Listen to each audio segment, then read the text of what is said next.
Rob Williams is the national sports editor of the Daily Hive and its Offside Sports Vertical offshoot. Rob, the hockey guy on Twitter, he joins us on Thursdays. How are you? Doing great, gentlemen. I've got Phil Kessel fever here, like the rest of the city. And that story covered by the Daily Hive in ways that, no one else can pull off.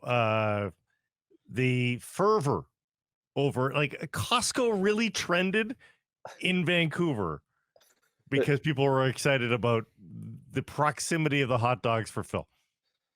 You guys, I love everything about. I'm not sure if Phil Kessel can play. That's my only part. Like the hockey guy in me is like, I don't know if he can still play. I don't know if he can still help. But the national sports editor in you is very excited about the content. I am like so excited about the content possibilities of Phil Kessel being a Vancouver Canuck. And it began right away with, first of all, with Canucks Twitter breaking the story and having a photo online. Like that was just chef's kiss. And in the immediate aftermath, Costco trending on Twitter in British Columbia. I don't know if you guys remember, there was a Reddit thread and I did a story on it a couple of years ago. It's one of my favorite Costco ones. proximities. Yeah, the proximity of every NHL arena to a Costco. People just loved it for whatever reason. I don't know why. It was pandemic times, so maybe just we were all getting a little wild and crazy. But the glee for me when I saw that Costco is trending because of Phil Kessel. And of course, the $1.50 Costco hot dog stand could not be any closer to Rogers Arena. And then I went down a rabbit hole revisiting all the old Phil Kessel hot dog stories and his callback when he won the Stanley Cup and he put the hot dogs in the cup. Everything Great about stuff. It's been a lot of fun the last 48 hours. I had one a week ago Wednesday. Did you? Yes. Nice. My first one in years.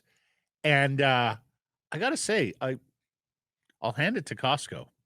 I was expecting, like a lot of things, because I don't think I've had one since the pandemic, that, people are on the lookout now, consumer affairs reporters, fewer Doritos in the Doritos bags, like fewer cookies. That was still a robust good hot dog. Good. I mean, it is a sizable hot dog for $1.50. It's a loss leader. They're not trying to make money off you there. So, and they've said multiple times they ain't changing that price. Well, and the other thing I love about it, the last time I went, you had to line up. The self-serve kiosk now and just wait for your number. Brilliant.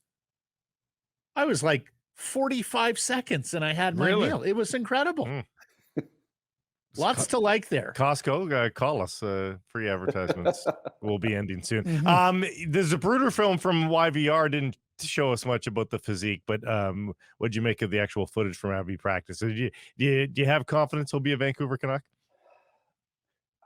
I mean, I think it's probably a done deal unless he just absolutely can't play. But he's gassed in his first practice. Of course, he's gassed in his first practice. He hasn't played in 10 months. The part for me that I get flashbacks to like Mats Sundin. Remember when he joined the team? And he was gassed too. Yeah, I mean he was gassed for weeks. Yes, right? He kind of picked it up in the playoffs, but like his first few games, you're like, wow, this guy, like he is really out of shape. And that was, now he was a couple years older than Kessel is now, but also he joined earlier in the season. He joined in January of that year, if I'm not mistaken. This is getting late in the year for Kessel to be parachuted into the lineup. So I do have my reservations about that. If he hadn't already played for Tocchet, if they didn't know him so well, I would say absolutely this is a terrible fit because what is Kessel? Is he a top 6 player at this stage of his career? Seems unlikely. Even if he is a top 6 player, like they just shipped out Andrei Kuzmenko because he wouldn't forecheck and he wouldn't play Tocchet style. Kessel doesn't scream the type of like he doesn't seem to be like a Tocchet type of player, except for the fact that we already know that Tocchet is the Kessel whisperer. That's that's the sort of the fascinating part in this, where I feel like this makes no sense except for the fact that they've won in Pittsburgh before and they know each other well. Okay, I filed the column to you yesterday for the Daily Hive on just trying with Petey. What do you think? Offensive player? Try him with Petey, and my feelings won't be hurt if you poo-poo the idea. I mean, it's worth a shot. I guess all of this it's worth a shot. My only concern is it hard to bench him? Is it hard to put him in the press box? Does that become a bit of a distraction? Are you now bumping Nils Höglander down the lineup? Like I hear everyone talking about how, Kessel scored 14 goals last year and maybe he could fit in the top 6. Höglander has 17 right now, right? Mhm. So are you bumping down a guy like Höglander who's had all of his points on at even strength because you've got Phil Kessel in the lineup and you're trying to shoehorn him into places. If you I don't feel, think benching him's an issue, Rob. I yeah, mean, like, everybody says that he's just a fabulous teammate and will toe the line. I guess so. Yeah, I guess I just wonder, like, does it just become a bit of a distraction for the coaching staff? Or do they, if they, feel totally comfortable just like taking him out of the lineup, putting him in whenever they want? Or are they going to be like, okay, we need to work with him here. He needs to work his way back into shape. We need to do this and that and the other. So that's maybe my only concern. But yeah, like in theory, if you have him, around and if he works out, great. You maybe have this X factor in the playoffs that you add this offensive threat to your lineup, and maybe someone who's good in the room, maybe someone. The one thing I can see is that X factor, like being good in the room. I heard Frank Corrado with you guys yesterday talking about Kessel, and everyone seems to say what a great teammate he is. And you hear about that was one of the things that Talkett has said in the past about how this Canucks team's a little bit quiet. So I wonder, do you add someone into the room that gives them a little bit more swagger and a little bit more confidence? A guy that's been there and done that, and maybe just to a small degree helps the confidence of the other guys in the room because they know they got Phil the Thrill, keeping the room light before a big game. Forgive me, Rob. I did not I did not see your Mark Messier interview of the last week. Was this a one-on-one with you and Mess on video conference? Is that Daily Hive exclusive? Yes. Mhm. Yeah, it was. He must have been thrilled when he saw, Vancouver.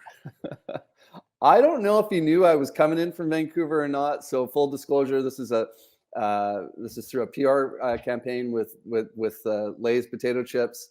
They had a new ad that dropped for the Super Bowl, so that's kind of how this came. So this is on the Lay's media tour. So I don't know if he knew I was coming in from Vancouver or not. So I don't know if I caught him off guard or not. But you get only so many questions in an interview of this type. But I mean, honestly, all I really wanted to know was about his time in Vancouver. So got a few questions in about Vancouver, asked him about his time here. I saw a few people took issue that he described like coming to Vancouver, like the expectations were a Stanley Cup within like publicly, but he was saying, the reality was it was a full rebuild.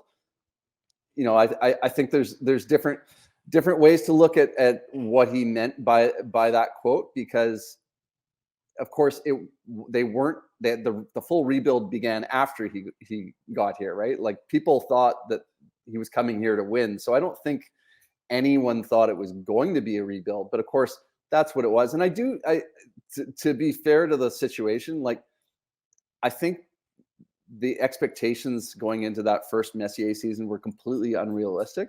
They had some high-end talent, but not unlike maybe some teams of the recent past in Vancouver. They had the high-end talent, but like they didn't have any sort of structure. Kirk McLean wasn't a starting goalie at that stage of his career. I think that he was kind of hanging on there. Their defense was in shambles. They didn't have much depth.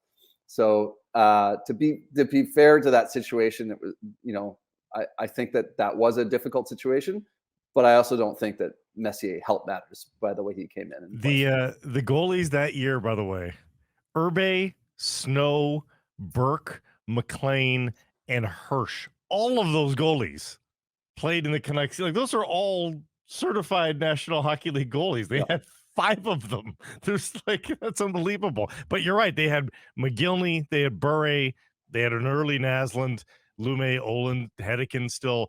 I mean, it doesn't sound like a rebuilding team per se. No, I mean, some of those I think were names that were like at the end of their careers, Sure. right? Yeah. But yeah, no, it definitely I don't think anyone in the organization thought we are rebuilding when they brought Mark Messier in. Like that was No. it would Well- just be. I think it became clear after a few months. Okay, this is not a team that's going to be able to win. And of course, when they put Mike Keenan in charge, he started shipping everyone out the door. So yeah, it was. The one other tidbit that I thought was interesting from the interview is Messier mentioned that a bunch of players from those teams still call him to this day to I guess say how thankful they were about the time that they were teammates. I don't. That's what he said. Very Trumpian. Yeah, That- everybody says, "Sir, you're amazing." So I did think it was interesting that he brought it up. So take that with it how you may, but that's what he said. And then again, just to play devil's advocate here, Marcus Naslund has gone on the record before in saying that Messier did help him and his teammates out. So I did a bit of research beforehand, kind of going down memory lane about like what's already been said and what's out there. And Naslund brought that up in an interview, a television interview on After Hours, not unprompted. So I do think that we do need to think of some validity into that.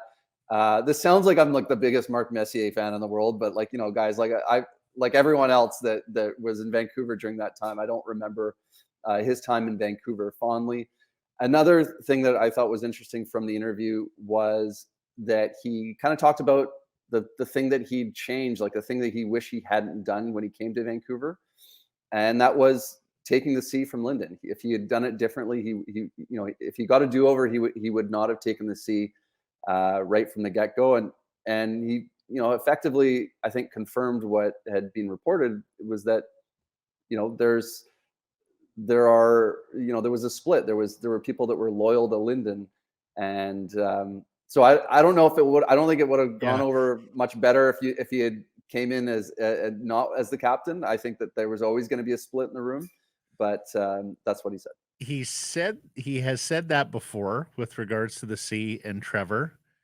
And when he did say it, and this was probably 7-8 years ago, whenever it was, I believe Trevor was working for the Canucks at the time. And I picked up on it from whatever interview he did. And I sent Trevor a text saying, Messier says he regrets taking the C from you. And Trevor's response was, well, it took him long enough. And a lot of good it'll do now. Yeah. Okay, so Yeah. Rob, Yeah. in 25 years, when you have the biggest sports presentation in the country, Blake and I are expecting routine thank you calls, all right, from this team that we've forged. Absolutely. Until next Thursday. Thanks, guys. Hey, everybody, if you're enjoying what you're seeing here, then follow along with Sekeres and Price on YouTube. I promise more content coming. The kids call it subscribe on YouTube. Well, how about liking it? Do that as well. Smash it right now.